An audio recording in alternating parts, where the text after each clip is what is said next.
In this session, I will be elaborating on the various aspects of partogram, mainly based on the WHO partogram, the basic principles, the components of WHO partogram, how to chart a partogram, how to interpret it, and uses of partogram.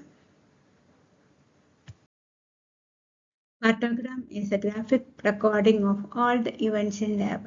That is, by looking at a partogram, one will be able to say what is the when the patient gets into active labor, what about the fetal heart rate, how did she progress, what was the result, whether there is any uterine contractions or what are the drugs given. All these are recorded on a single sheet of paper, and all the events or all the details can be got without going to the different pages of the case sheet. Can you chart a partogram for all women? Not at all. It is not a panacea for all the labor problems. First of all, you have to exclude any maternal or fetal condition which needs immediate decision. For example, in a patient with severe hypertension or corporal loss or the antepartum hemorrhage, where immediate diagnosis and decision regarding management is necessary. And again, there should not be any contraindication for vaginal delivery, and there should be a reasonable expectation of vaginal delivery. We all know the labor, there are different stages, first stage, second stage, and third stage. Partogram is started or will show the progress in the first stage of labor. And again, first stage is again divided into latent phase, where there is a very slow progress of labor, and active phase, where there is a rapid progression of labor. And a partogram is started once the patient enters into active phase of labor. Partogram was first devised by Friedman.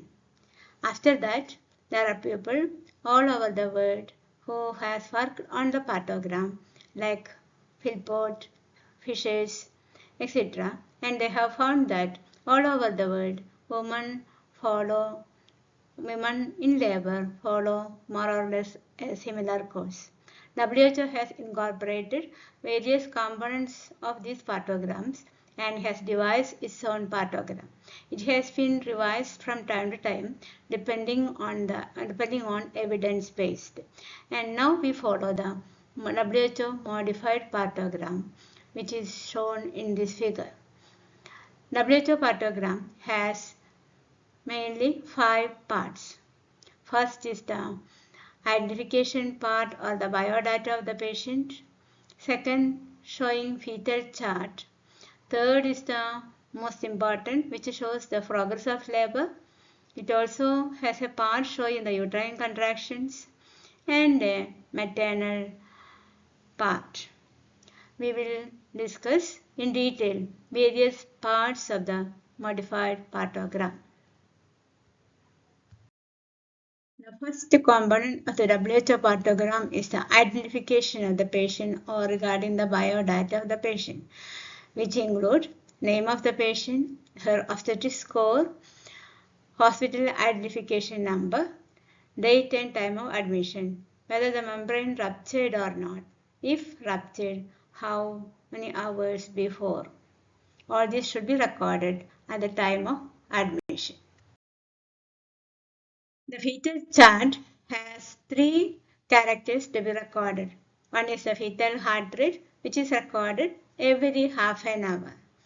And it has to be, if the membrane has ruptured, you have to record the color of lacquer. If it is clear, that is doesn't contain any blood or meconium, we say it is a clear lacquer, and it is recorded as C in the small column. And if there is blood, it is recorded as B, and if it is meconium, it is recorded as M. Regarding molding, If there is no molding, you can say minus, and if there is only approximation of the bones, there is a 1 plus molding. That is overlapping but reducible, you say 2 plus, and 3 plus if there is a irreversible molding. Remember, irreversible molding or unseparable overlapping of the bones, fetal bones, is abnormal and indicate fetal distress. This picture shows that part of the WHO partogram which denotes the progress of labor. Progress of labor is denoted by two parameters. One is cervical dilatation and second is the descent of head. There are international symbols to denote the descent and dilatation. The dilatation is marked as a small cross and descent is denoted as a small circle. Both descent and dilatation are marked on the y-axis of the graph, and 1 centimeter of the graph denotes 1 centimeter cervical dilatation or 1 centimeter of descent of the head or 1/5 of the descent of the head. And before going to the charting of the partograph, you should know what are the basic principles which is assumed on charting the partogram. One is the minimum cervical dilatation, to say the labor is in progress, is 1 centimeter per hour. And once in active labor, there is no difference in multi or primi in cervical dilatation, in minimum cervical dilatation. And the chart is drawn only when the patient is in active labor, that is, when the cervix is 4 centimeter dilated.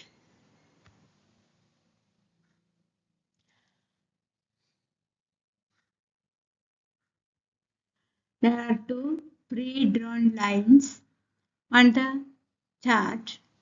One is the alert line and action line. The alert line is shown as a woman going at a pace of minimum cervical dilatation or progressing at a minimum cervical dilatation, that is 1 centimeter per hour. So any graph to the left of the alert line, we presume she is progressing normally. But if it crosses the alert line, that means it is abnormal. And there is another line called the action line, which is drawn 4 centimeter, that is 4 hours apart from the alert line. So let us see what is the function of the alert line and action line. These lines are pre-drawn so as to enable even trained people like the DICE or the ANMs or the obstetric nurse to enable to detect any abnormality.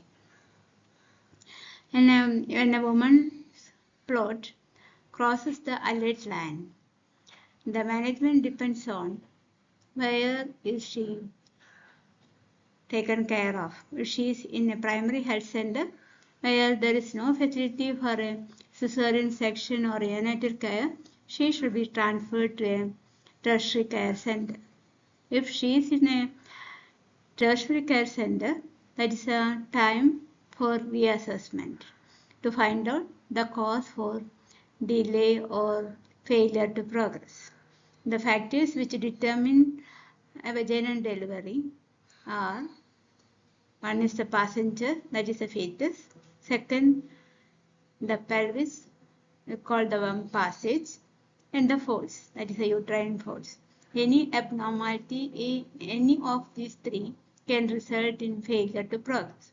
So we have to assess the fetus for any abnormal presentations like a brow,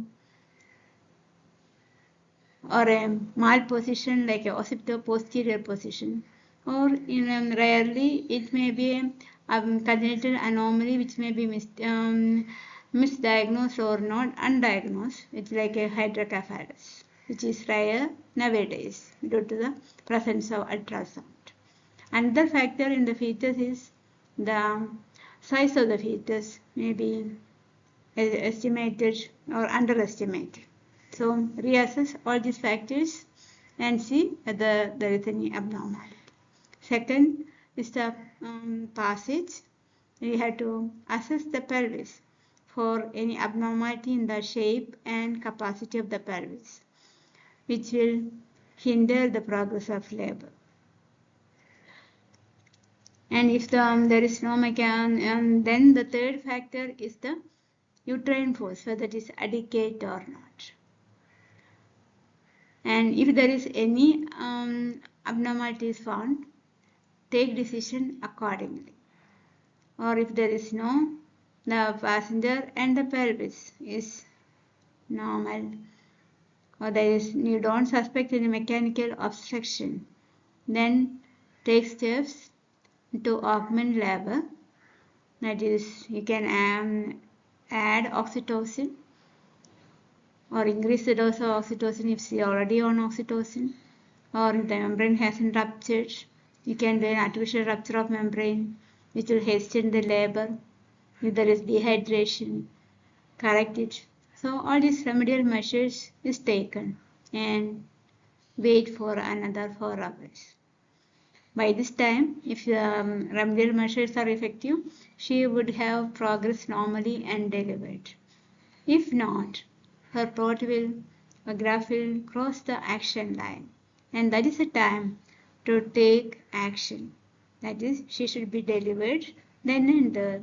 The mode of delivery may be cesarean or vaginal using some instruments, depending upon the individual situation.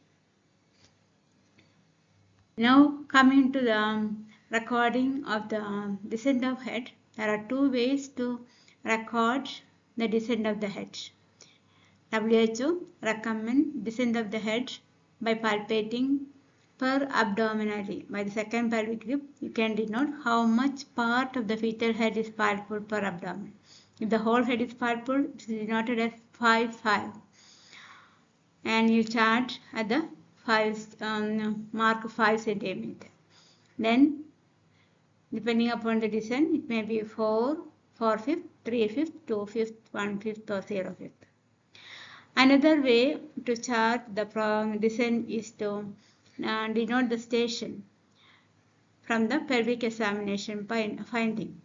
You can, as shown in the right side of the graph, you can take the 5 centimeter mark as the 0 station. So you have 5 minus station above 0 and 5 plus station below the 0 mark. And you can denote the station accordingly in the graph. Remember, when you denote the descent by according to station, and there may be it may be misleading in the presence of caput or molding.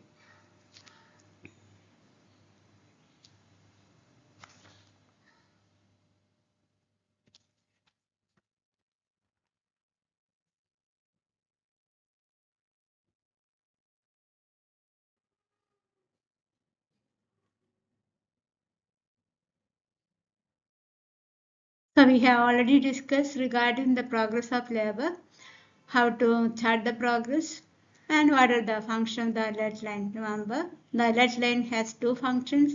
One is to refer and other is to reassess, depending upon where she is cared for in labor. The action line is a time to interfere, and that the patient should be delivered either by abdominal or by vaginally, depending upon that particular patient and situation.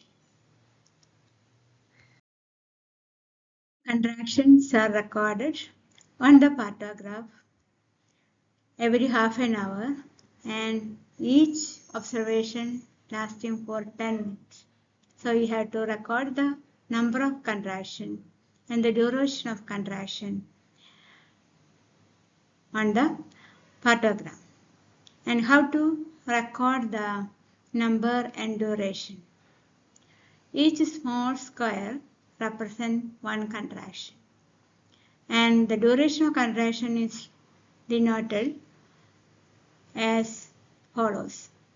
If the contraction lasting for less than 20 seconds, we fill the squares with the small dots.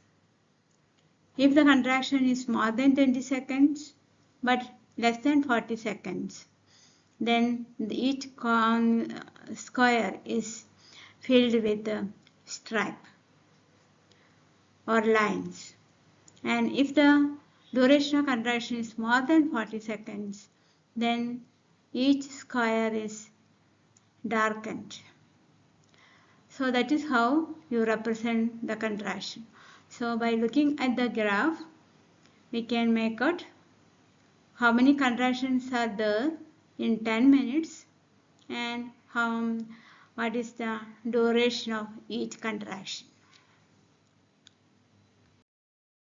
The last part of the WHO partogram is the maternal part.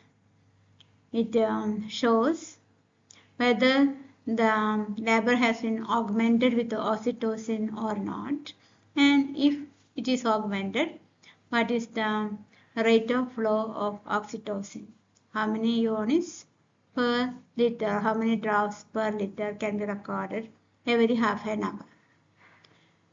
It also records the maternal vitals like pulse rate, BP chart, and temperature.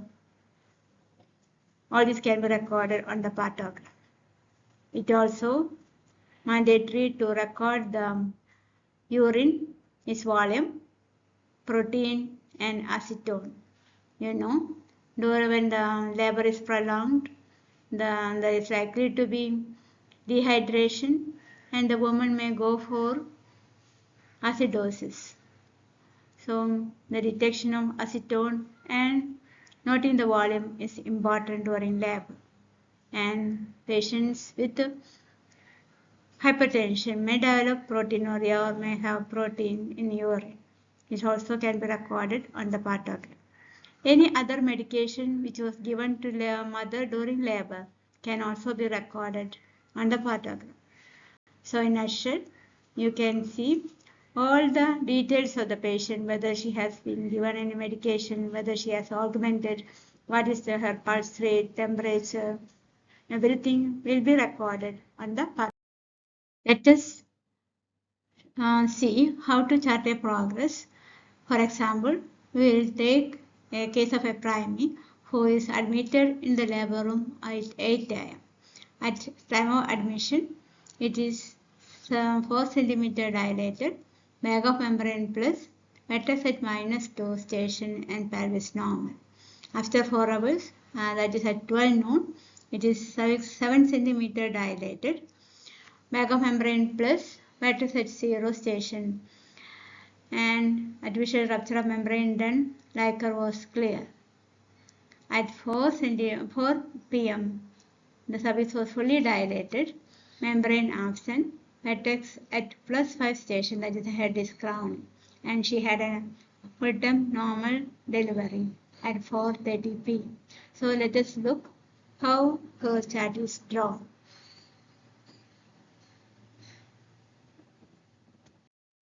So let us see how it is recorded on the partogram. At the time of admission, that is at 8 a.m., it is a 0 hour for this patient. Cervical dilatation is 4 cm, which is denoted by a cross at 4 cm, and her station is at -3 station, which is denoted by a small circle. Then after 4 hours, that is at 12 noon, the vaginal examination was repeated, and you can see the cervix is 7 cm dilated and the head is at 0 station. But see that her cervical dilatation is a little bit slow and has crossed the alert line. So that means she is not progressing satisfactorily. So the obstetrician has done, along with the vaginal examination, she had done an artificial rupture of membrane, and since there is no other abnormality can be detected, she hastened labor by artificial rupture of membrane and waited. And by the next 4 hours, that is by 4 p.m., she is fully dilated and the head is crowned, and she had an uneventful normal vaginal delivery at 4:30 p.m. So by looking at the chart, you can see even though she had a slow progress initially, the remedial measures were satisfactory to have a normal course of labor. Let us have another example. Here is a second gravida in labor, admitted at 8 a.m. On admission, her PV findings are cervix 6 cm dilated, bag of membrane plus vertex at -2 station, pelvis normal. And at 12 noon, cervix was fully dilated, membrane absent, vertex at +5, and she had a normal vaginal delivery at 12:10 p.m. So let us see how it is recorded on the partogram. At the time of admission, that is at 8 a.m., it is a 0 hour for this patient. Cervical dilatation is 4 cm, which is denoted by a cross at 4 cm, and her station is at -3 station, which is denoted by a small circle. Then after 4 hours, that is at 12 noon, the vaginal examination was repeated, and you can see the cervix is 7 cm dilated and the head is at 0 station. But see that her cervical dilatation is a little bit slow and has crossed the alert line. So that means she is not progressing satisfactorily. So the obstetrician has done, along with the vaginal examination, she had done an artificial rupture of membrane, and since there is no other abnormality can be detected, she hastened labor by artificial rupture of membrane and waited. And by the next 4 hours, that is by 4 p.m., she is fully dilated and the head is crowned, and she had an uneventful normal vaginal delivery at 4:30 p.m. So by looking at the chart, you can see even though she had a slow progress initially, the remedial measures were satisfactory to have a normal course of labor.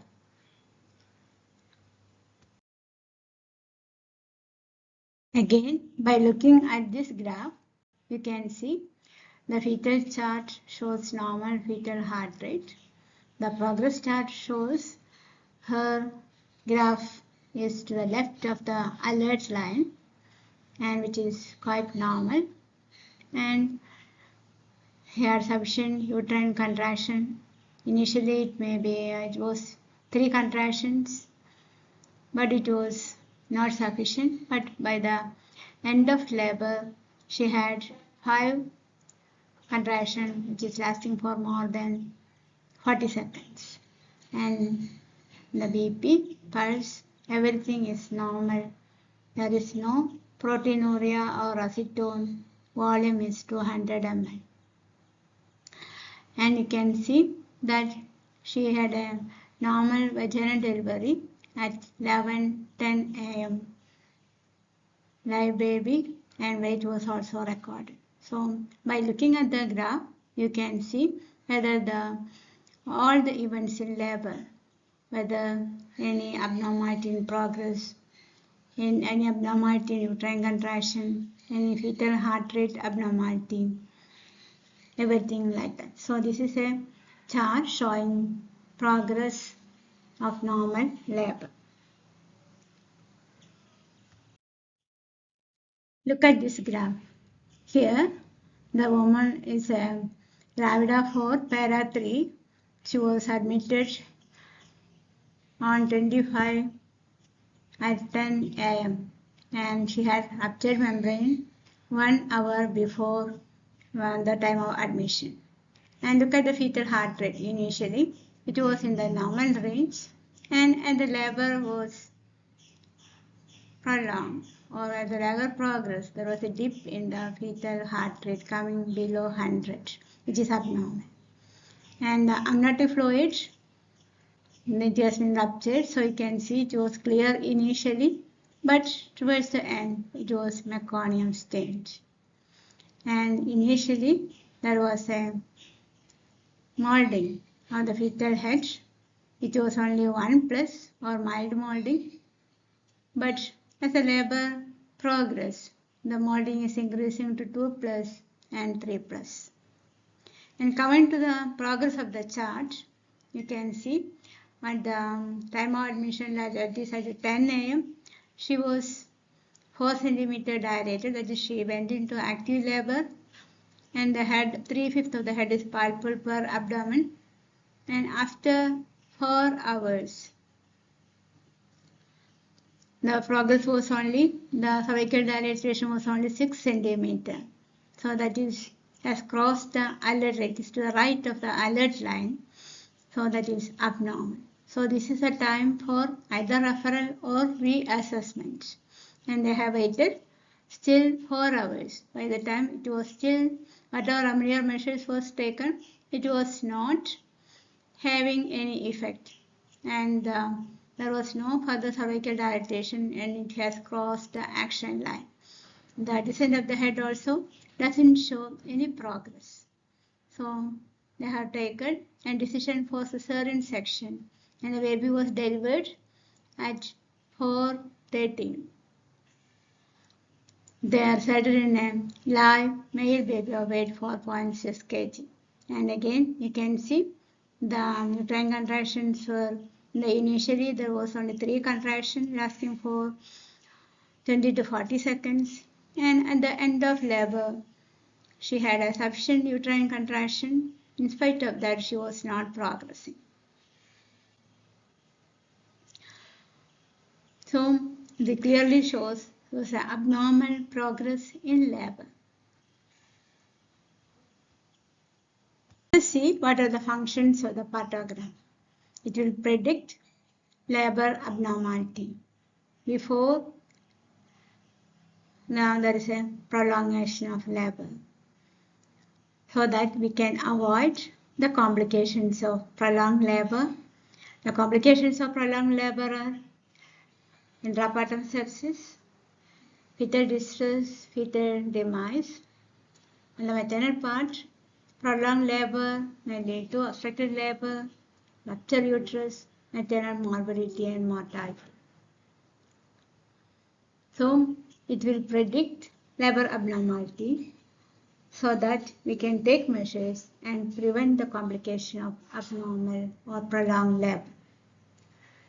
It also helps to dictate when the patient to refer, if she is in a primary care center, or what to do, when to do the reassessment. It also tells you when to interfere or terminate the pregnancy. In a nutshell, it helps to prevent the complication of prolonged labor. That is a function of the partogram.